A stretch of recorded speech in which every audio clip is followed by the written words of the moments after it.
ಎಲ್ಲರಿಗೂ ನಮಸ್ಕಾರ.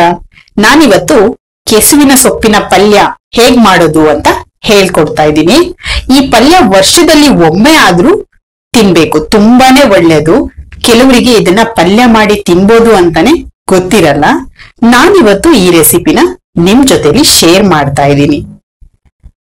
ವಿಡಿಯೋನ ಸ್ಟಾರ್ಟ್ ಮಾಡೋ ಮೊದಲು ನೀವಿನ್ನೂ ನಮ್ ಚಾನೆಲ್ಗೆ ಸಬ್ಸ್ಕ್ರೈಬ್ ಆಗಿಲ್ಲ ಅಂದ್ರೆ ದಯವಿಟ್ಟು ಸಬ್ಸ್ಕ್ರೈಬ್ ಮಾಡಿ, ಹಾಗೆ ಪಕ್ಕದಲ್ಲಿ ಬರುವ ಬೆಲ್ ಬಟನ್ ಅನ್ನು ಪ್ರೆಸ್ ಮಾಡಿ.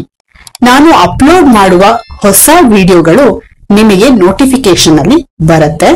ನೀವು ಫೇಸ್ಬುಕ್ ಅಲ್ಲಿ ವಿಡಿಯೋನ ನೋಡ್ತಾ ಇದ್ರೆ ದಯವಿಟ್ಟು ಫಾಲೋ ಮಾಡಿ. ನಮ್ ತೋಟದಲ್ಲಿ ಬೆಳೆದಿರೋ ಕೆಸುವಿನ ಎಲೆನ ಕುಯ್ತಾ ಇದ್ದೀನಿ. ಮಧ್ಯದಲ್ಲಿ ಬರುವ ಸುಳಿ ಎಲೆನ ಕುಯ್ಕೋಬೇಕು. ಬಲ್ತಿರೋ ಎಲೆನ ಕುಯ್ಬಾರ್ದು, ಅದರಿಂದ ಬಾಯಿ ತುರ್ಕೆ ಬರೋ ಚಾನ್ಸಸ್ ಇರುತ್ತೆ. ಹಾಗಾಗಿ ಸುಳಿ ಎಲೆ ಅಥವಾ ಎಳೆ ಎಲೆನ ಕುಯ್ಕೋಬೇಕು. ನೋಡಿ, ಕುಯ್ಕೊಂಡಿರೋ ಎಲೆನ ಚೆನ್ನಾಗಿ ವಾಶ್ ಮಾಡಿ ಇಟ್ಕೊಂಡಿದೀನಿ. ಉಪ್ಪು ಮತ್ತು ಅರಿಶಿಣ ಹಾಕ್ಬಿಟ್ಟು ವಾಶ್ ಮಾಡ್ಕೋಬೇಕು. ಈಗ ಕೆಸುವಿನ ಸೊಪ್ಪಿನ ಪಲ್ಯ ಮಾಡೋದಕ್ಕೆ ಏನೇನ್ ಬೇಕು ನೋಡೋಣ. ಎಣ್ಣೆ 3 ಸ್ಪೂನು, ರುಚಿಗೆ ಉಪ್ಪು, ಖಾರಕ್ಕೆ ಜೀರಿಗೆ ಮೆಣಸು. ನಿಮ್ಮ ಹತ್ರ ಜೀರಿಗೆ ಮೆಣಸು ಇಲ್ಲ ಅಂದ್ರೆ ಹಸಿ ಮೆಣಸನ್ನ ಯೂಸ್ ಮಾಡಬಹುದು. 1 ಗೆಡ್ಡೆ ಬೆಳ್ಳುಳ್ಳಿ ಜಾಸ್ತಿ ಇದ್ರೆ ಟೇಸ್ಟ್ ತುಂಬಾನೇ ಚೆನ್ನಾಗಿರುತ್ತೆ.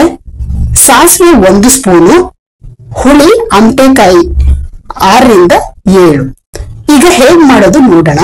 ಒಂದ್ ಮಣ್ಣಿನ ಮಡಕೆಯಲ್ಲಿ ನಾನು ಇದನ್ನ ಮಾಡ್ತಾ ಇದ್ದೀನಿ. ನೀವು ಪಾತ್ರೆಯಲ್ಲಿ ಬೇಕಾದ್ರೂ ಮಾಡ್ಬೋದು. ಒಲೆ ಮೇಲೆ ಮಡಕೆ ಇಟ್ಟು ಮಡಕೆ ಅರ್ಧದಷ್ಟು ನೀರ್ ಹಾಕಿ, ನಂತರ ಕೆಸುವಿನ ಸೊಪ್ಪನ್ನ ಹಾಕಿ, ಉಪ್ಪು ಮತ್ತೆ ಜೀರಿಗೆ ಮೆಣಸನ್ನ ಜಜ್ಕೊಂಡಿರೋದನ್ನ ಹಾಕೊಳ್ಳಿ. ಇದು ತುಂಬಾ ಅಂತ ಅನ್ನಿಸ್ಬೋದು, ಅದು ಬೆಂದ್ಮೇಲೆ ಸ್ವಲ್ಪನೇ ಆಗೋದು. ಈಗ ಲಿಡ್ ನ ಕ್ಲೋಸ್ ಮಾಡಿ ಬೇಯಕ್ಕೆ ಬಿಡಿ. ಈ ಕೆಸುವಿನ ಎಲೆಯಲ್ಲಿ ವಿಟಮಿನ್ ಎ, ಸಿ ಮತ್ತು ಬಿ ಕಾಂಪ್ಲೆಕ್ಸ್ ಇರುತ್ತೆ. ಜೊತೆಗೆ ಕ್ಯಾಲ್ಸಿಯಂ, ಪೊಟ್ಯಾಷಿಯಂ, ಕಬ್ಬಿಣ ಮತ್ತು ಮೆಗ್ನೀಷಿಯಂಗಳನ್ನ ಹೊಂದಿದೆ. ಈ ಎಲೆ ರಕ್ತದ ಒತ್ತಡ ಇರೋರಿಗೆ ಬಹಳಾನೇ ಒಳ್ಳೆಯದು. ಹೀಗೆ ಸಾಫ್ಟ್ ಆಗ್ಬೇಕು, ಅಲ್ಲಿ ತನಕ ಚೆನ್ನಾಗಿ ಬೇಯಿಸ್ಕೊಳ್ಳಿ. ಈಗ 1/4 ಸ್ಪೂನು ಅರಿಶಿನ ಪುಡಿ ಸೇರಿಸ್ತಾ ಇದ್ದೀನಿ. ಹೀಗೆ ಚೆನ್ನಾಗಿ ಮಿಕ್ಸ್ ಮಾಡ್ಕೊಳ್ತಾ ಇರ್ಬೇಕು. ನೀವು ಸೊಪ್ಪನ್ನು ಏನು ಕಟ್ ಮಾಡಿಲ್ಲ ಅಂದ್ರೂ ಚೆನ್ನಾಗಿ ಬೆಂದು ಅದು ಸಾಫ್ಟ್ ಆಗುತ್ತೆ. ಈಗ ಜಜ್ಕೊಂಡಿರೋ ಅಮಟೆಕಾಯಿನ ಹಾಕ್ತಾ ಇದ್ದೀನಿ. ಇದು ನಮ್ ತೋಟದಲ್ಲೇನೆ ಬೆಳೆದಿರೋದು. ಹುಳಿಗೋಸ್ಕರ ನಾನು ಅಮಟೆಕಾಯಿನ ಯೂಸ್ ಮಾಡ್ತಾ ಇದ್ದೀನಿ. ನೀವು ಬೇಕಾದ್ರೆ ನಿಂಬೆ ಹಣ್ಣು ಅಥವಾ ನೀವೇನ್ ಹುಳಿ ಯೂಸ್ ಮಾಡ್ತೀರೋ ಅದನ್ನ ಯೂಸ್ ಮಾಡ್ಬೋದು.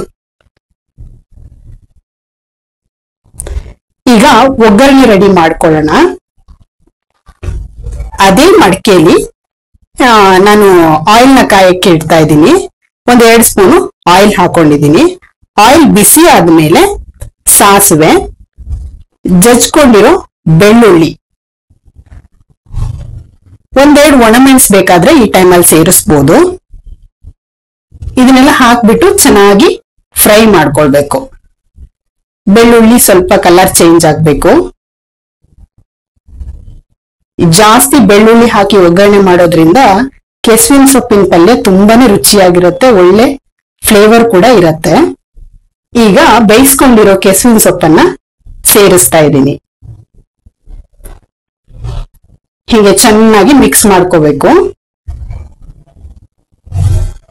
ಈಗ 1 ಕುದಿ ಬರ್ಸ್ಕೊಂಡ್ಬಿಟ್ರೆ ನಿಮ್ಗೆ ರುಚಿಕರವಾದ ಮತ್ತು ಆರೋಗ್ಯವಾದ ಕೆಸುವಿನ ಪಲ್ಯ ರೆಡಿ ಆಗತ್ತೆ.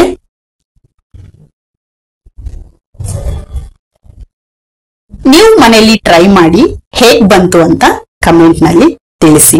ಧನ್ಯವಾದಗಳು.